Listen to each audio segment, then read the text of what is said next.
Welcome back, everyone. This is the Rational Gooner, and as there is a few days between Arsenal games, there's a chance for me to go into detail something that I think needs to be addressed and needs to be looked into, myth busted.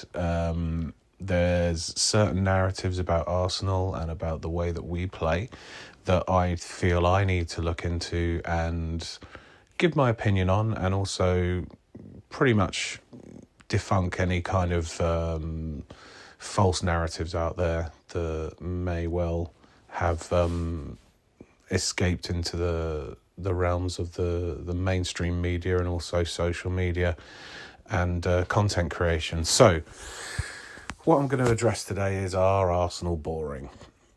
The short answer for that is I don't care, and I don't think any Arsenal fan cares, and I think most football fans with half a brain shouldn't care either, because football is not an entertainment business. Football is a results business. It always has been. It's always been about how many points you get on the board and the table position. At the end of the day, I'm going to throw out a lot of cliches in this, and the first one is the table doesn't lie, and we are sitting at the top of the table, 7 points clear of Manchester City, having played a game more. And that is the cold, hard facts that unfortunately a lot of opposition fans and certain quarters and sections of the social media and mainstream media need to cope with.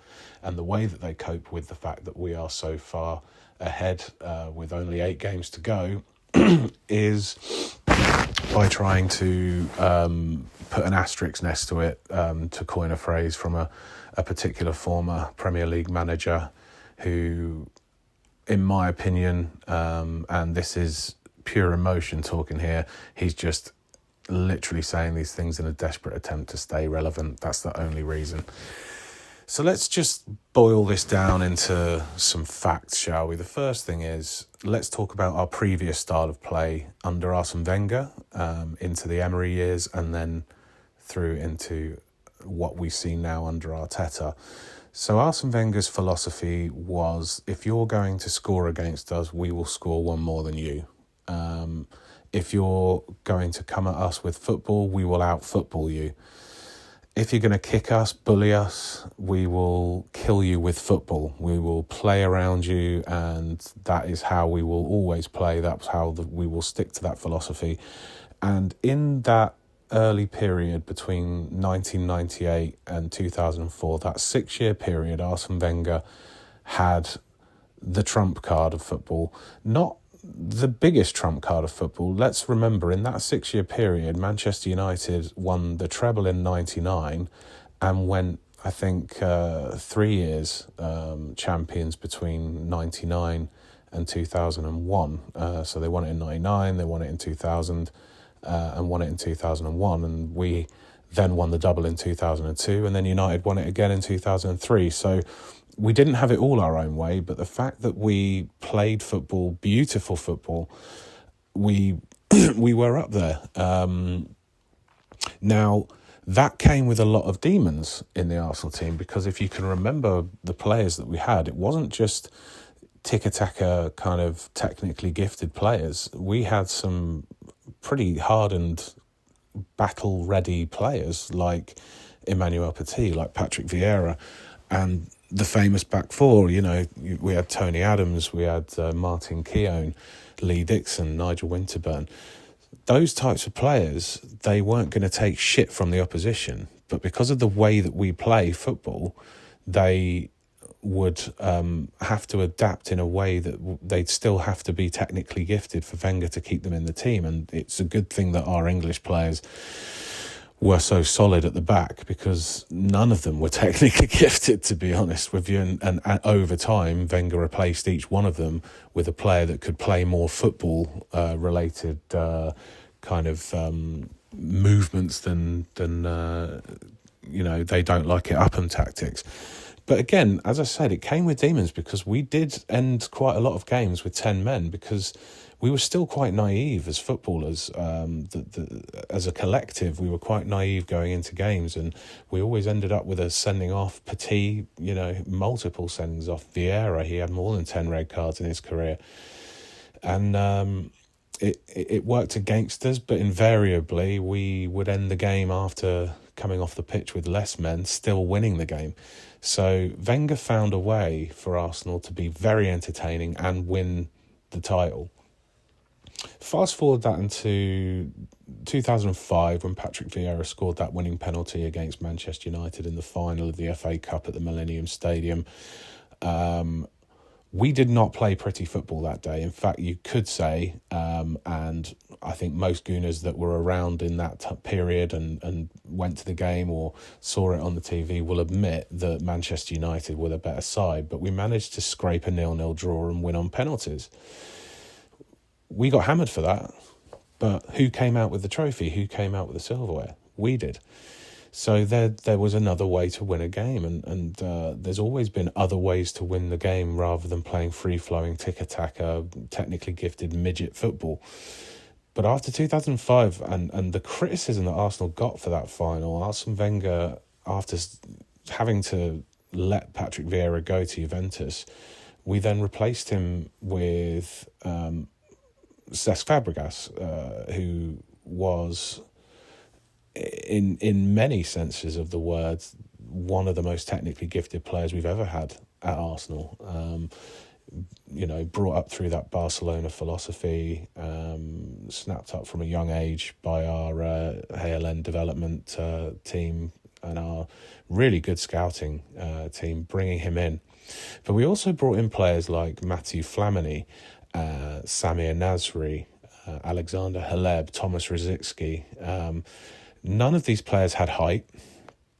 None of these players were particularly well built, and they were all easily brushed off the ball.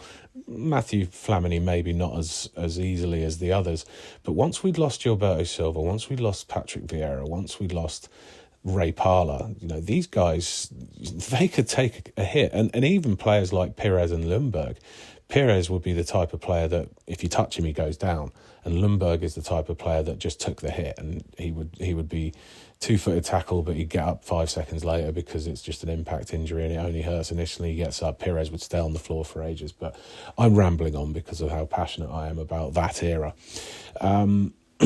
So over the course of 10 more years under Arsene Wenger, we were criticised for having a soft underbelly, for having a team that didn't get the job done when it mattered. We played very pretty football against what you would perceive as one of the lesser teams, and we come out 4-0, 3-1, 5-0, and we get all the praise in the world. But then we come up against a resurgent and a very strong Chelsea side, or an almost dream team situation at Manchester City, a still battle-hardened Alex Ferguson side, an emerging Spurs who seem to be playing some really good football under managers like Harry Redknapp, and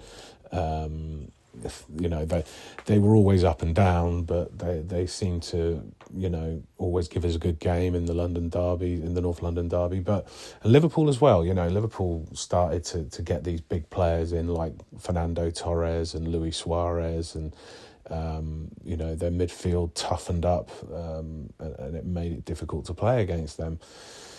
So whenever we go to Anfield or Old Trafford or the Etihad, it was almost like a draw was a good result for us because we would get bullied off the park every time.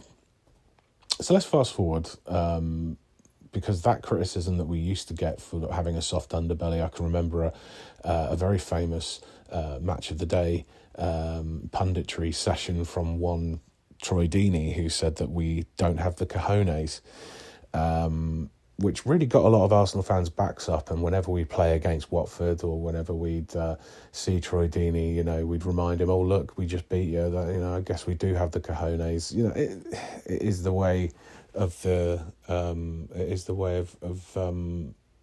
a football fan. We do take things personally, and we aren't able to move on from these things without getting our one-upsmanship on it. More recently, the old stay humble comment from Erling Haaland, and you know the chants at the Emirates that followed that. But our previous style of play under Arsene Wenger was generated around technically gifted players that were very adept at getting us up the park quickly, and beating teams by playing football and out-footballing them. When it came to the crunch, though, ultimately they would fail. And that is the word that you'd have to use for Arsenal over those years, is failure. We won a few FA Cups, which is akin to the Chelsea team that was that was before Abramovich came in. They'd win a few cups. They weren't really title challengers. Even though Arsenal got into the Champions League more often than not under Wenger, there was never any chance of us actually going further in the competition because we just weren't good enough and we were too naive. So how have we changed that style of play under Arteta through the Emery kind of time of playing? So Emery really tried to install a little bit more of an identity into Arsenal, involving harder, toughened players. He'd bring in players like Socrates, say Kolasinac, these more bigger players that kind of wouldn't get brushed off the ball so easily. The problem was that I don't think Emery was given a fair crack at the whip at trying to gel these players, and he wasn't given the time. But I don't think he was the man anyway. I don't think he was the manager to take us to that next level. And when he was sacked and Freddie Ljungberg took over as a caretaker manager, we really were a club in crisis. We were finishing 6th position, 8th position in the table. We had no chance of getting into European competitions, which means the revenue just wasn't coming in. It was only through our amazing commercial and worldwide merchandise sales, and the fact that we did have such a big appeal worldwide was the fact that we were able to get in the sort of revenue that we still could buy these big players. And when Arteta came in, took over from Freddie, he had to rely on our youngsters to get us out of the trouble, because the senior players, by all accounts, looked like they'd checked out. That first season that Arteta came in, where he picked the team up from the dirt in January, and we managed to get a cup run together, and Aubameyang scoring in the final, and we won against Chelsea, and this was during COVID. After that season, those players started to check out. Players like Arteta, players like Lacazette, Nicola Pepe. They just did not want to. They didn't want to buy into Arteta's kind of "I need to get more out of you" philosophy. And Arteta, as we've seen from the documentaries, he's very much a motivator. He's a man manager. He puts his arm around you, but he wants everything from you. He doesn't want you to leave anything on that pitch. He wants you to come off that pitch having been the best you can be. That analogy of squeezing the lemon, he'd get his players to squeeze the lemon and get all that juice out, and then he'd take that lemon off them and he'd squeeze it, and he says, "Look, I can get more out of it. That's what I want from you." So then he started to bring in players that could complement players like Bukayo Saka, who emerged from our Hale End. At the time, Smith Rowe was another one that emerged from that team. And then he started to build a team around Saka, and started to build a team around, after having a successful loan spell, we then signed Martin Odegaard, so he started to build around him. But there was still that soft underbelly behind us, and we were never really creating enough of a kind of a physical presence in the middle of the park and at the back, in order to win these games against the tough teams, and also win these games against teams that are going to sit behind the ball and not allow us to create anything in behind. At this time, we were still playing really good football, and there was almost a kind of marriage between those two, where we were starting to buy in players like Gabriel Megales. We had Saliba on the books, and we brought him back from a loan spell in France.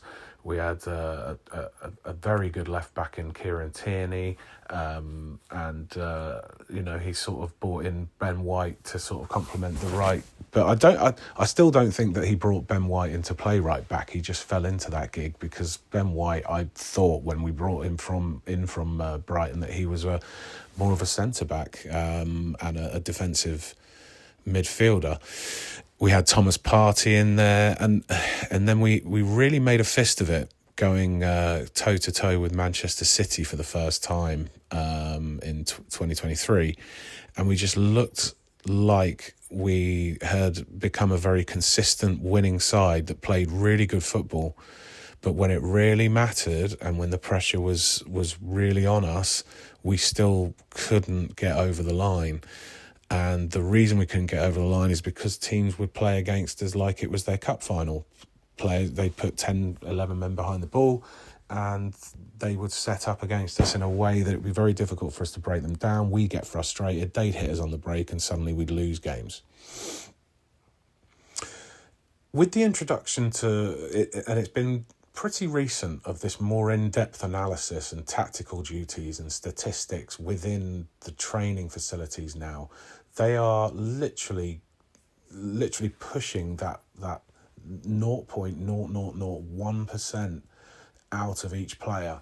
They're giving each player a role in the team, and it's almost as if they deviate from that role in the team, then they'll get ostracised, or the manager will hook them and they'll bring on another player because they're not doing what they were asked to do. They weren't doing their job, and that's how it looks out there now. And it's not just in Arsenal games, it's in every game. You can see that it's pretty regimented, and they have their position and they have to stick to that position. And that means that when we come up against a team which plays a low block, and we come up against a team that doesn't have any interest in attacking us, when they don't have the ball, they're not going to press us high up the pitch. They're just going to let us come onto them, and there's no space in behind. It just means that we cannot get round them. We cannot get through them. We're going to have to find another way. And teams that set up against us now like that, Arteta has learned from previous seasons that he has to find ways to win matches. So what you're seeing from this is that Arsenal haven't changed their style of play at all. They haven't changed their style of play. What they've done, and what Arteta has recognised, is it's not about how we play, it's about how the opposition sets up against us. The way we play now is completely dependent on how the opposition plays. We are now a reactive team which adapts to the in-game situation. What I mean by that is we become, rather than a kind of free-flowing football club, we are now adapting to the situation that's put in front of us. Arteta's managed to change our philosophy over 4 years from our own style to adapting to the opposition style. We've come away from the fact that we'll play however we play, and we know we're going to be better than that opposition, to let's see how they set up against us in the first 10 minutes, and let's adapt to it, and let's if it's going to be a low block, let's suffocate them. Let's make sure that they don't get the ball. Let's make sure that for 70%, 80% of the game, they're chasing the ball. And that is going to tire opposition players. Now, more often than not, in those situations, the players are super fit in the opposition. The Premier League is not an easy league. And that's another narrative that you have to kind of get past, is because Arsenal are top of the league and everybody's so far behind them, below them, suddenly the Premier League's not a great league. 6 Premier League teams out of 16 European sides are in that last 16. So there's only 10 other European teams in that last 16. 6 Premier League teams finished in the top 16 of the Champions League. And I think, was it 5 of that 6 finished in the top 8? It was only I think it was only Newcastle. Please correct me if I'm wrong, because it could be that another team was in the playoffs, but I don't think so. I'm pretty sure 5 out of the top 8 of the European sides in the Champions League qualified outright. And one of those teams in the whole of Europe finished 8 games, 8 wins, 0 defeats, and that was Arsenal. And it's no coincidence that that's happened. The Premier League is the most competitive league in the world, And that's why when we're playing against these teams now, it's not going to be a rollover. They're not going to let us tickle their bellies. Leeds United at home and away are the only two games where you felt Leeds, the opposition, have not really done their homework on us and have just allowed us to steamroll them, because we beat them 4-0 away and we beat them 5-0 at home. So that's the only occasion this season where I could say, oh wow, okay, yeah, that was a pretty, a simple enough task for us. There's more than one way to win a football match, and that's what Arteta has just realised. If you're going to come at us with a low block, if you're going to sit 11 men behind the ball in your final third and not allow us those pockets to play in, not allow us the ways that we can play in between the lines, double up on Saka, double up on Martinelli, make sure the midfield is completely jammed. What we're going to do is try to play another way. And we have the players to do that now. That midfield of Declan Rice, Martin Zubimendi, and either Martin Odegaard or Eberechi Eze. If you're coming up against that midfield and you're doing the low block, when we're attacking, that midfield is, I'd say, 25 to 40% of the time not going to be effective. They're not going to affect the game. You have to get it out wide. And if you can't get the ball in the box for Gyökeres, which is not happening, Gyökeres isn't getting on the end of anything, or a late running in kind of attacking midfielder like, our number 8, the player playing in the number 8 position, which is usually Rice, or the player playing in the number 10 position, which is either Eberechi Eze, Martin Odegaard, or sometimes Mikel Merino, and more recently Kai Havertz. If you can't get the ball across to these guys, the only way we're going to do it is from a set piece. So Saka will win a corner. That's the great thing about having players like Trossard, Saka, Martinelli. When you play them the ball, they won't lose the ball. They'll win you a free kick, they'll win you a throw-in, they'll win you a corner, or they'll pass it back, or they'll take your player on and get a cross in. But they won't lose you the ball because they're very difficult to knock off the ball, and Arteta has recognised that. So when they win you these free kicks or when they win you these corners, this is the time to make the most of those situations, because it's a chance to get the ball in the box. So Arsenal have worked out a way to use Gabriel, to use Saliba, to use Calafiori, to use Merino, players with height, players with strength, players who aren't going to get bullied off the ball, players with cojones to come forward into that attack and be that presence in the box where, over the course of this season, more than any other, defenders have literally shit the bed. They've not been able to do anything to stop us from getting these goals. And then once we score, these teams have got to try and flick that switch of their mindset from being this low block team to then chasing the game. And then it's then down to Arsenal on how we want to play against that. Do we be pragmatic and say, well, we've scored, we know we're not going to concede because we've got a fantastic back four and goalkeeper?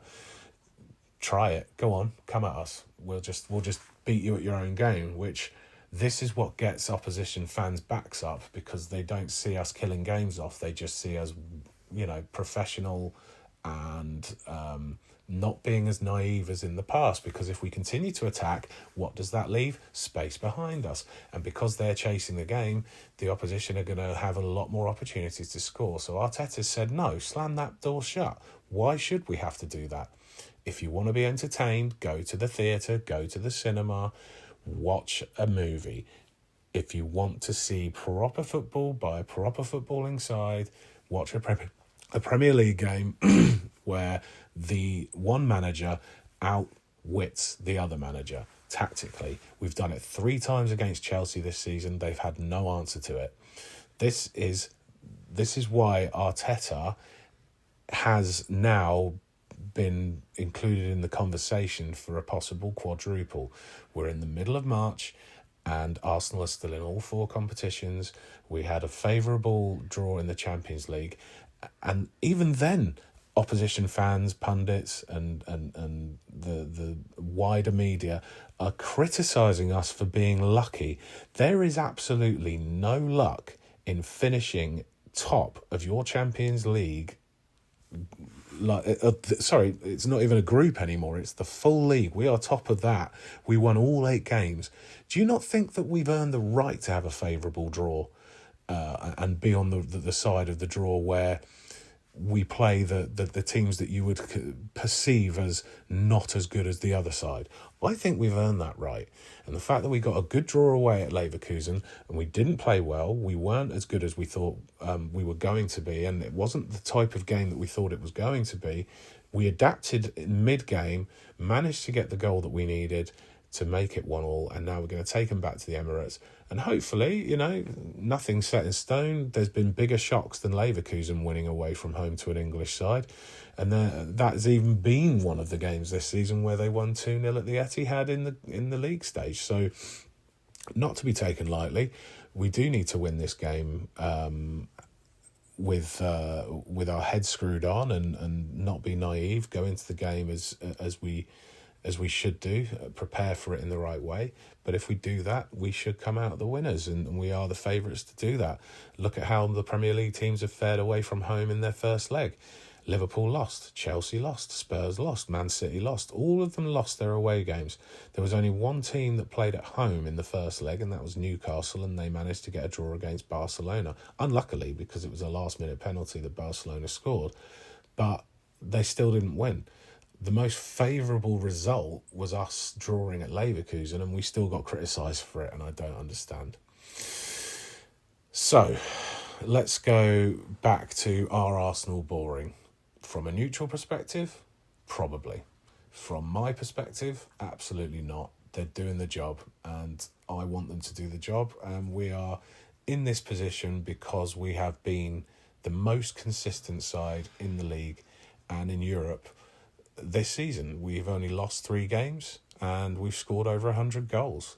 If that's boring, then fair enough. Happy to say, yes, we're boring. But don't come at us with anything concrete about how we are not, how the league isn't as good as it should be, or how how our players are bullying opposition players, because we have had that for years. It's time for the opposition fans to get a little dose of their own medicine. Take that medicine, cope, enjoy what you had, because we're back, and we're back in a big way. That's not to say that we're guaranteed to win anything this season. Manchester City have the experience of winning Premier League titles. Manchester City also have the experience of winning cup finals. So next Sunday, when we play in that cup final, we may go in there as possible slight favourites due to form, but I don't think that we should go in there thinking we've already won it, and I don't think for a second Arteta and his players will do that. The FA Cup, there's still a couple of rounds to go. We've still got the quarter-final, the semi-final and the final. There's plenty of opportunities for us to go out there. Champions League, never a given, and we've never won it, so why should we be favourites to win it this season? So let's just concentrate on the next match, and that's what we should be doing.